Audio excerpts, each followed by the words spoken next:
Good morning, everybody. This is Carla, and you have reached my FlossTube channel, Carla Being Crafty, where I talk about mostly cross stitch, but also other crafts and a little bit of life stuff thrown in.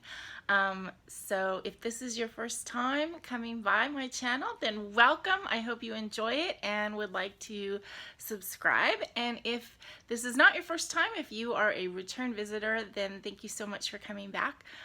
And I really enjoy sharing these few minutes every week with you guys. So let's go ahead and get started. Today is Sunday, September 22nd. Please forgive me if I have any throat clearing this week, or if I need to grab a tissue. I've been fighting a summer cold all week, and I don't know how successful I've been. I've been running a temperature every night, and I spent most of the day yesterday sleeping. Just haven't been feeling really great. And I thought I felt better when I got up this morning, and then I got up and was moving around and got dressed and, put on some makeup. And as I kept doing stuff, I kept kind of going, getting a little bit more and more worn out in that little bit of stuff. So I think I'm still fighting off this cold. So I probably will spend the rest of the day after I do this doing not much at all. But this is my number 13 floss tube, which is very exciting. I know some people think like 13 is like not a lucky number, and Friday the 13th, and there's no 13th floor. But actually 13 for me is a good number. I don't know if any of you guys are familiar with the term the gematria, but that is sort of in Jewish mysticism. It's basically an alphanumeric code, and in the Hebrew alphabet there are no numbers in the Hebrew alphabet. Letters are assigned numbers. So what happens is, what the gematria is that each word has a numerical equivalent, and so certain words or certain numbers then get significance because of the words that are associated with it. The one you may be super familiar with is Chai, like l'chaim for life.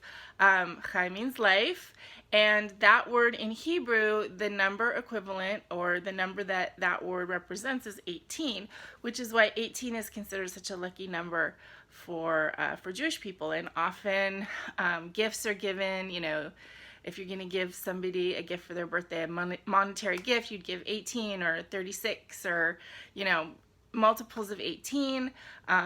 Living in a apartment 18 is lucky. Anyway, so 13, the word that is associated with 13 is ahava, which is love.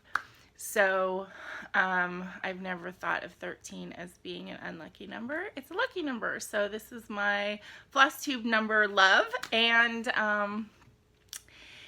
so, hopefully all my love for my craft and for doing floss tube and for you guys that are watching will come through.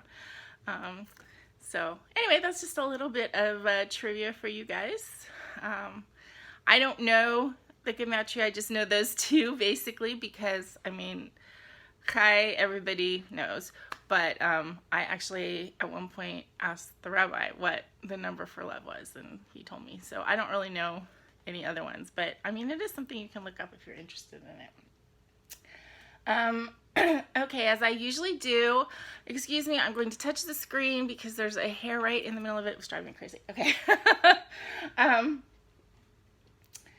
I always do try and do some shout outs every week of new floss tubers that I started watching that I'm enjoying. And this week, the floss tube channel that you should go check out is called Stitching at Stitching at the Cabin. It's a mother and daughter doing it. They only have 2 floss tubes out so far, but I enjoyed both of them thoroughly. And the first one, it was funny because they have birds.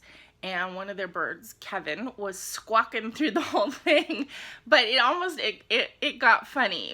The second one, they moved to a different room so the birds couldn't be heard, but yeah, they're a funny mother-daughter duo. We know that formula works really well because moms and daughters get to play off each other. So they're fun to watch. So go ahead and check them out. So this week, I'm kind of gonna mix the order or do stuff. I'm gonna kind of show you half my haul at the beginning here, because I got these books that I got off of eBay. Each of these books was less than $5. I think 2 of them were like $3.95 and one was $4 something. I know my whole bill was $14 and free shipping. So I do suggest, if you go onto eBay to look for this type of thing, do put in that free shipping thing first.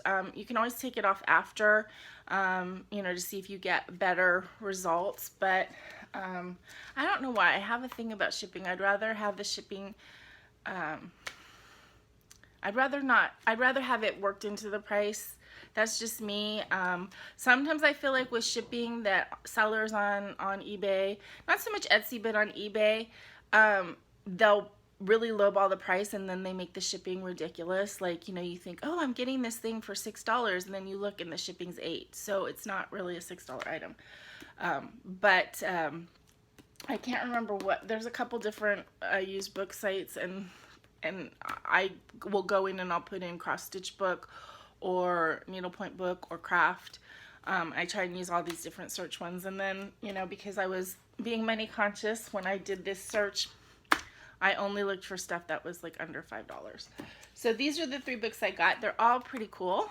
The first one is Donna Cooler, 55 Fabulous Cross Stitch Patterns. This originally was a $25 book. So, Donna Cooler Designs. I don't think I'm going to be able to show you anything because it's like pretty much all. Well, here's a page. This is Flora and Fauna. So basically each chapter, if you want to call them chapters, has like this big pattern in it that has everything incorporated in it. But then all of the little pictures are all separate. So you could kind of like design your own thing. And there's a lot of really nice stuff in here. So it's Flora, Fauna, Friends, Family, Heart and Soul, Hearth and Home, Heaven and Earth, Happy Holidays. But this is a nice book. It's got a lot of stuff in it. Definitely fun to look through and fun for getting ideas. Heaven and Nature. So this is a book that you might want to look for. Then I got this book, Needlepoint Cats. So it's all this Martin Lehman is the artist, and then the needlepoint was done by Jill Lehman. This is fun to look at too. I'm not sure I love any of the designs. That the actual artwork is really great. I'm not sure I love how they were done in needlepoint. But part of it is because they're all done in yarn. So I think that it doesn't have as much dimension with the yarn because it's fuzzy. I don't know. But I still do like the book, and again, it has given me ideas. And then the last one I got was Cross Stitch Fairies. And Fairy Alphabet. I tend to really like the idea of fairies. And there's birthday fairies, which they don't seem to correspond to the months to me. I mean, not even to like the, I'm sorry, the birthstones, but this is another book that I thought it was really charming. There's a whole thing on the silhouette kind. Anyway, again, this is just a way to tell you guys that I really, if you're interested in art type books or books that have anything to do with your craft, that I think that eBay is a good resource for that. So, I didn't have any finishes this week. I actually only worked on 2 whips all week, which I worked every day, and but then when I went to go put my show notes together, I realized, yeah, I really only worked on 2 things this week because I'm so focused on trying to get the project for my brother completed.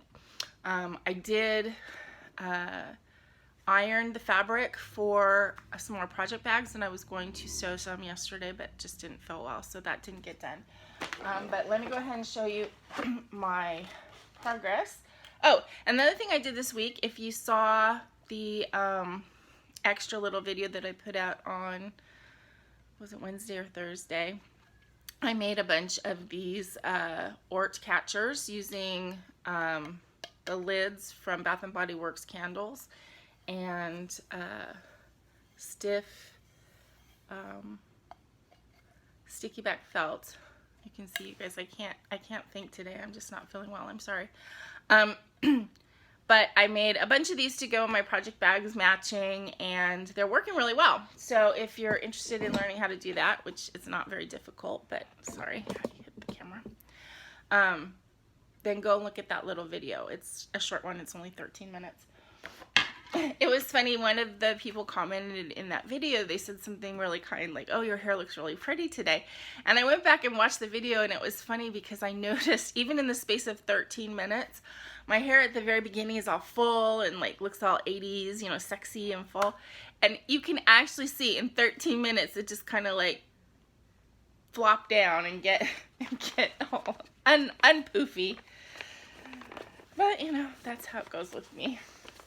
Okay, so the project I worked on most this week is the In This House project that I am making for my brother. This is charted just black, you know, black floss, and I can't do that. So I instead, in my little pouch, I put together mostly Needle Necessities floss, or Threadworks now, but it was Needle Necessities because I bought a pack of Needle Necessities off of eBay. But I put them kind of in sort of a rainbow order, and that's how I'm doing the project. And okay, so you can see I've made quite a bit of progress. I finished the green. And it's funny, I realized in, I think my last video, I said something about how this was, you know, I wasn't wanting to stitch on this, you know, multiple days in a row and all that kind of stuff. And then I ended up actually stitching on it multiple days in a row. And I realized that I enjoy stitching on this, but I've been enjoying certain lines better than others. And I think it's the font. Like, certain fonts are funner to do, like this one and this one were fun. In the Galaxy was fine. This green font was not fun to do. It was hard to do because actually it doesn't look like anything when you hold it close up. You can't read it. You can't really read it until it's further away because of the cursive nature of it.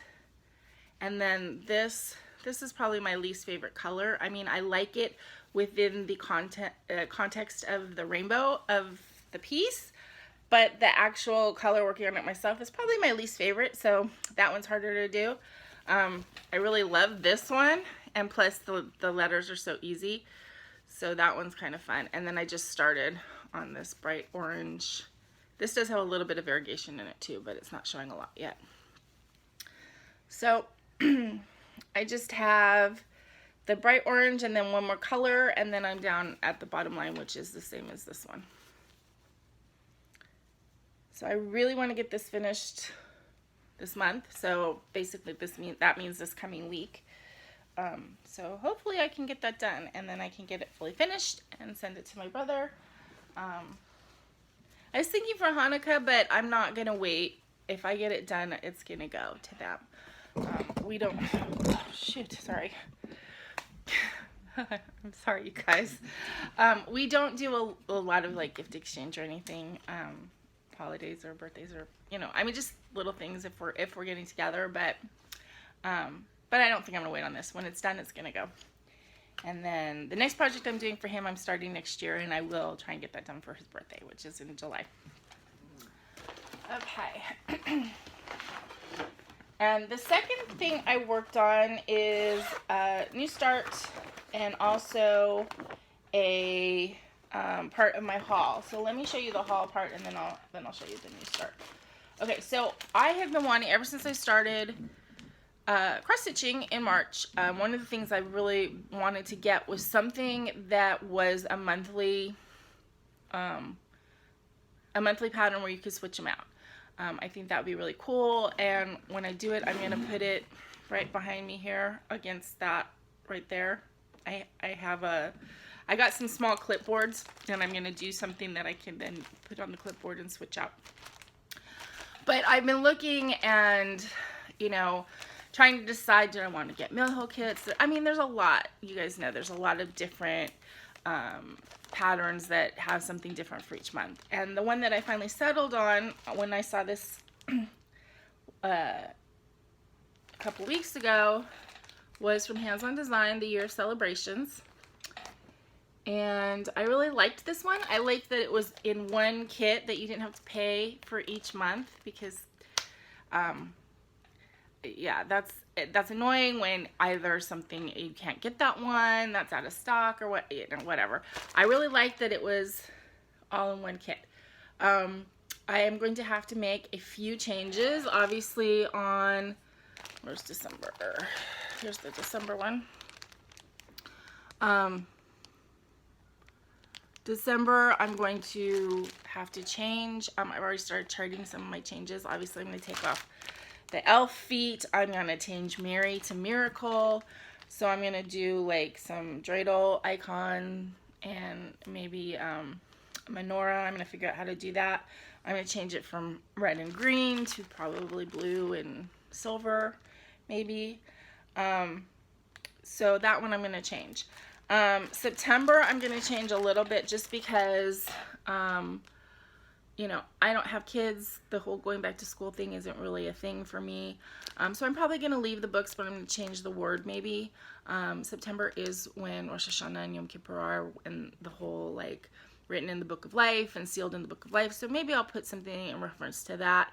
The owl is cute. I might leave him in the apple and stuff like that.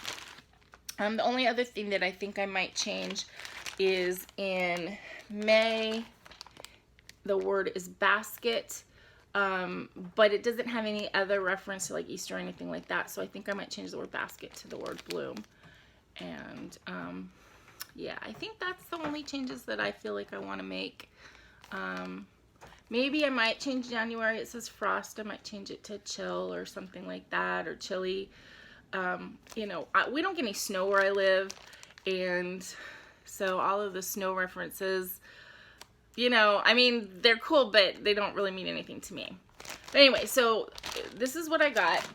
I decided to do, I had two pieces of Lugana that were similar colors. One was called Arctic and one was called Alchemy.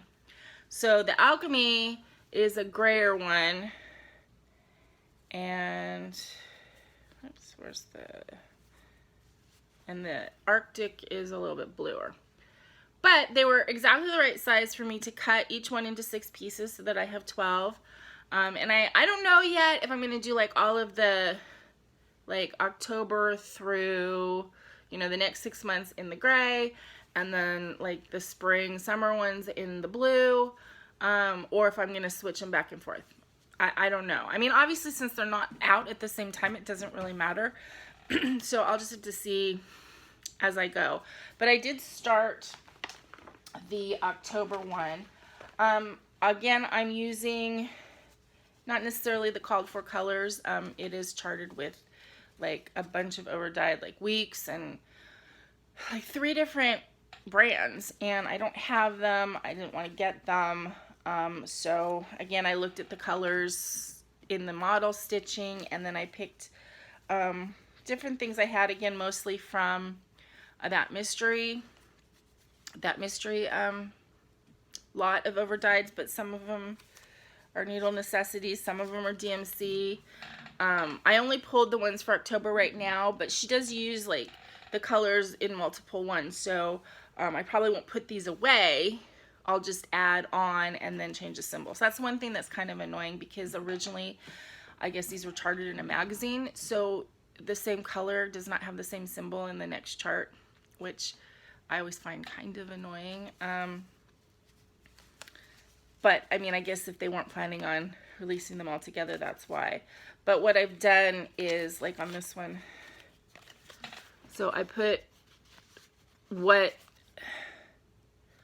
the called for was, then I put what I'm subbing it with, and then for October I wrote the symbol, and then I'll just, you know, put all of the months as I do them so that I can use this again. And if I feel like this color doesn't work, because this actually was a sub for like a black color, and obviously it's not, it's a variegated gray, blue, green, but it's for this tree, and I think it works really well. But if there's in another month where I don't think that color works, then I'll just use a different one, and you know, again, I'll just mark it. So I decided to start with October because I'll get this one done and actually be able to use it in October, and I'm going to go in order so that hopefully I'll get them done each month and then can use them the next month.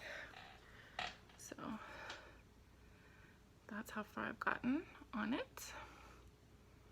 I think it's really cute, and I like, as I mentioned before, I like having kind of a little project mixed in with my medium and big projects so that I feel like I'm getting stuff accomplished. You know, because sometimes when you're working only on big projects, even though you're working, you know, I stitch pretty much every day.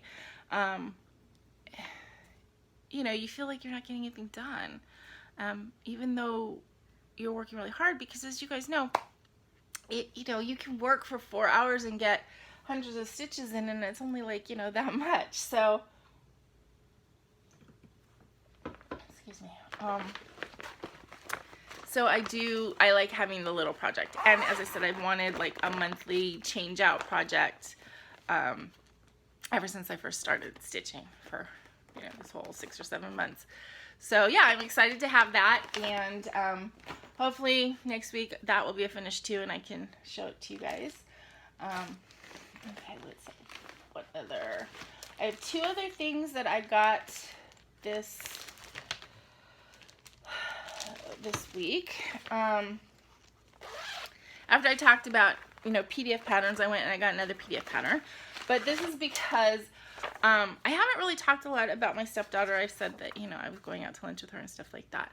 But my stepdaughter is a lovely young woman. I was going to say girl, but she's 23. She's going to be 24 in December. Obviously, I met her when she was like 13, when I first met my ex-husband.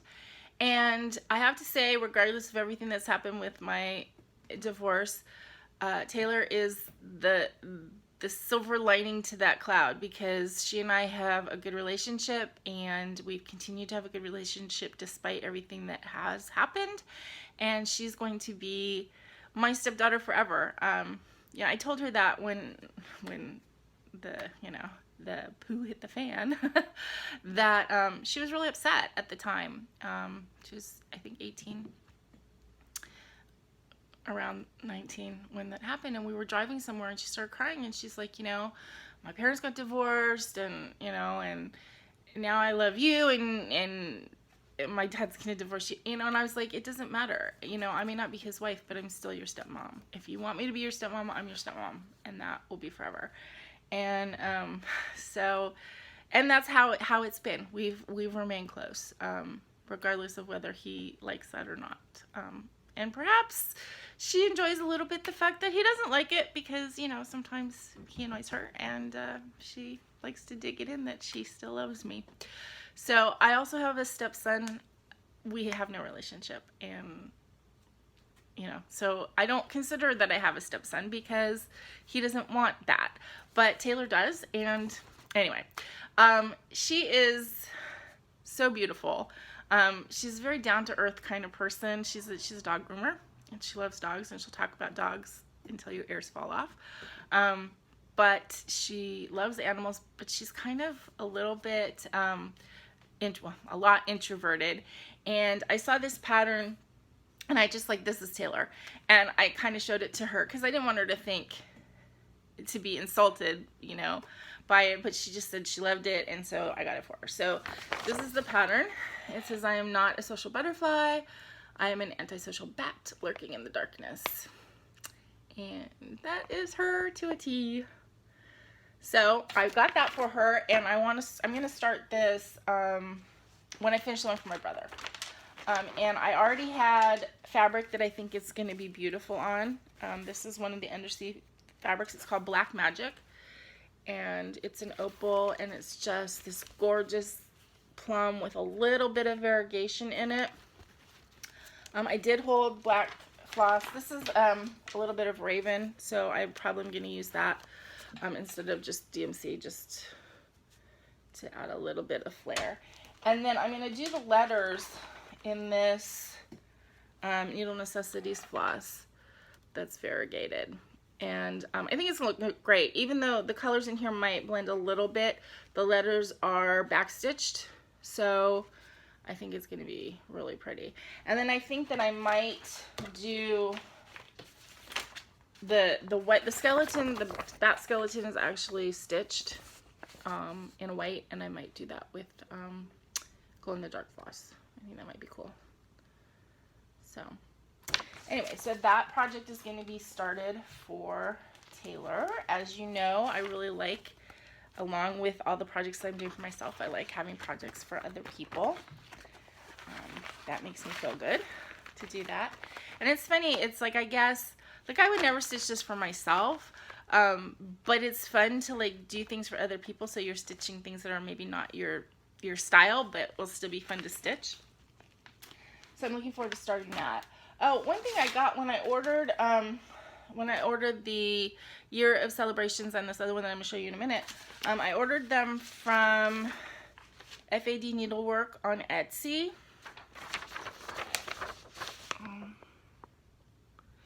And they sent me a free chart. So Stitcher's Gonna Stitch. I think it's kind of cute. And so I don't know if they sent that because I got something from the Blue Flower and it goes with everything from the Blue Flower, or if they, I don't know. I don't know why. So this is the last piece of haul that I wanted to show you guys. And, oh, okay, wait. Let me go back. When I was talking about this one and the whip. Yeah, I showed you the fabric. No, I lost it. Oh, here it is. This fabric is supposed to be a 28 count Lugana. It isn't. It is, I measured the stitches, and there's either 16 or 17 stitches per inch, which means that it's either 32 or like 35. I don't know if that's because it's dyed, and I know that they shrink, but it's tiny. And 36 count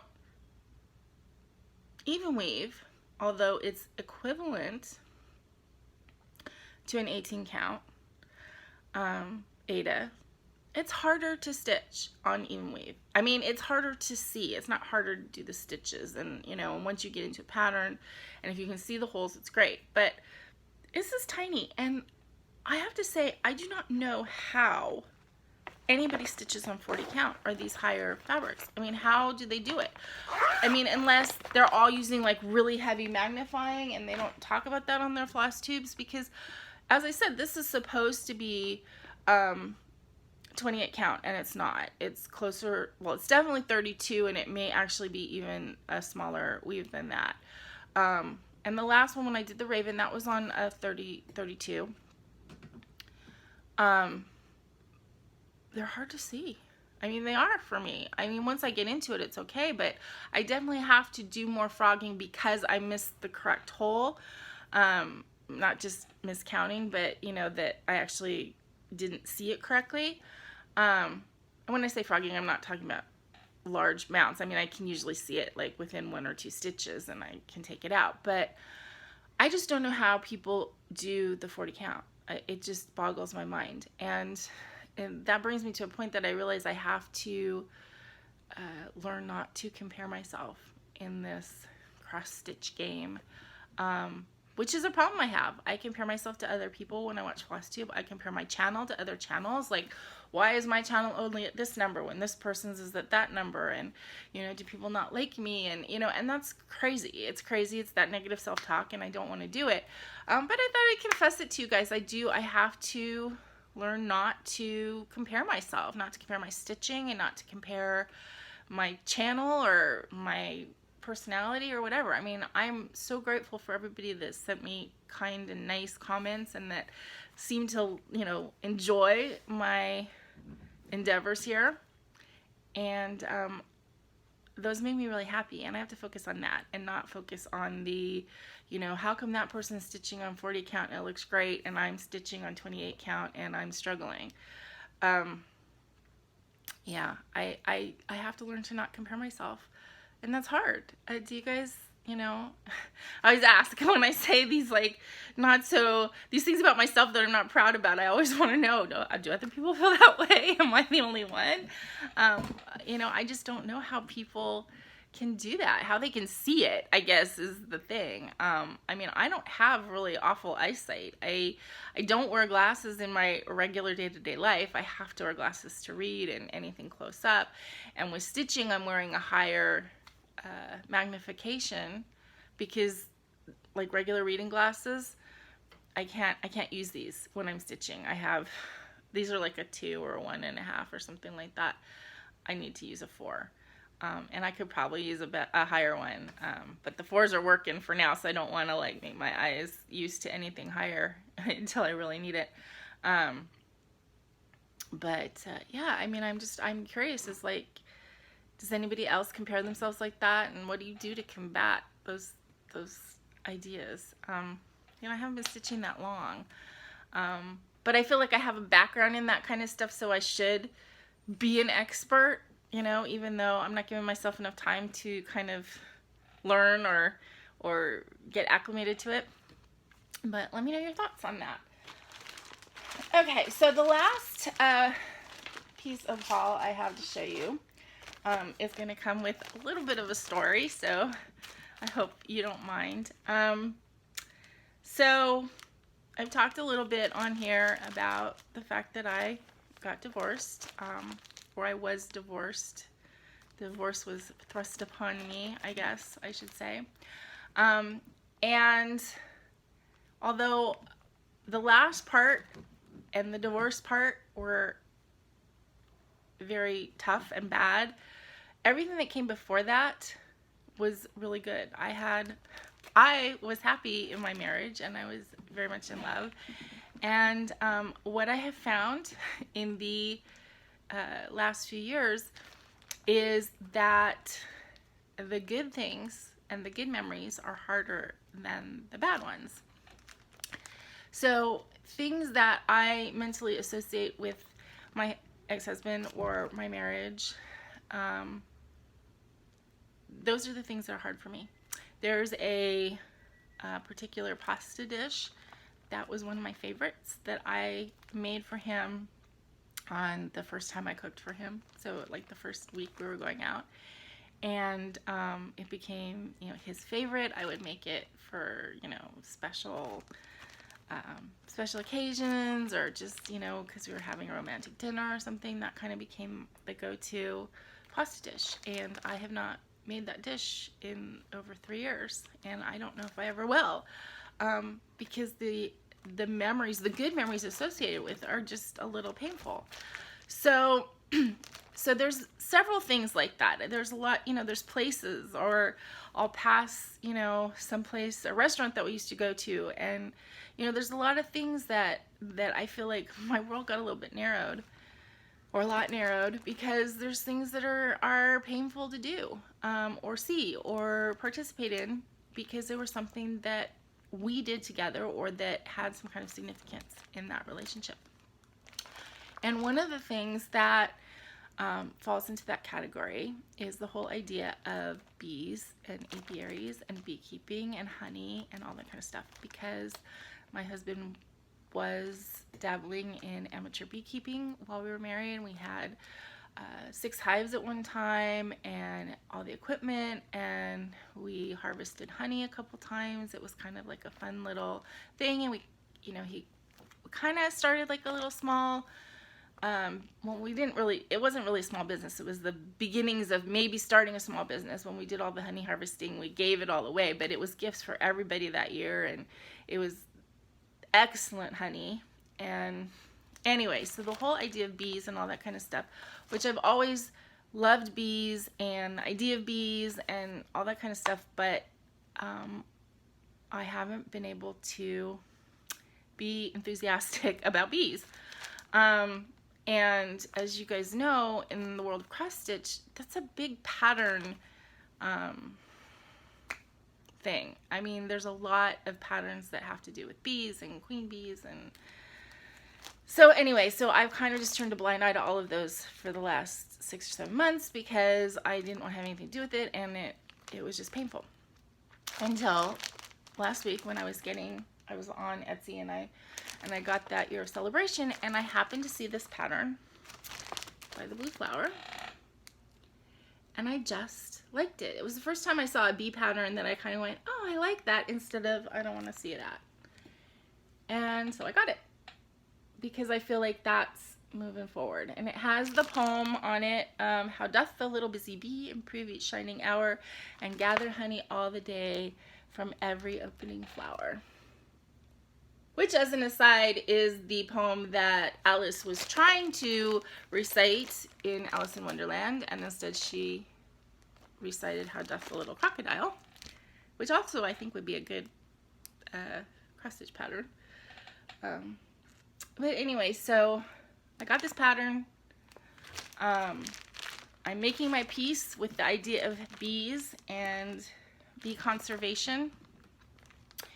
And so my plan for this piece is to do a SAL in February. I enjoyed doing the one for my birthday.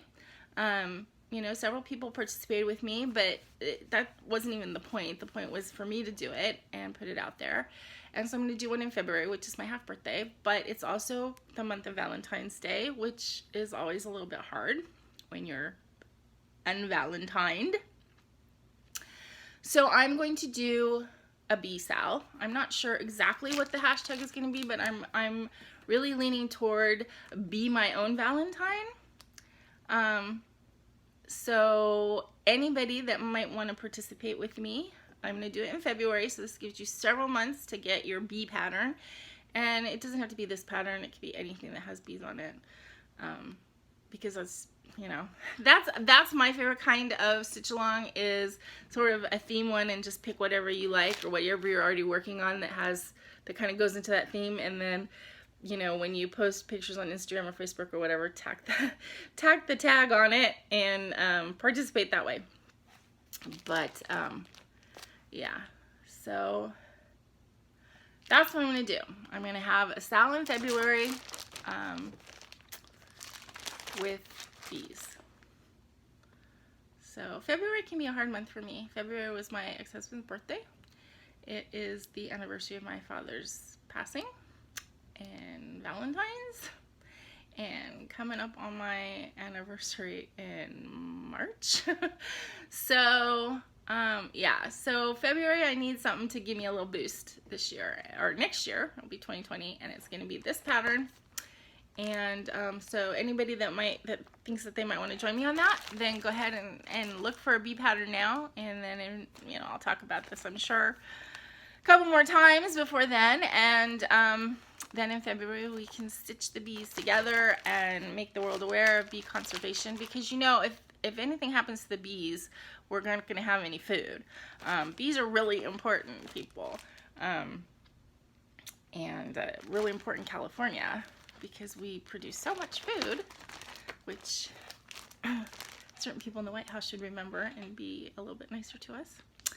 But anyway, so this is my bee pattern. This is my last piece of haul that I got this week.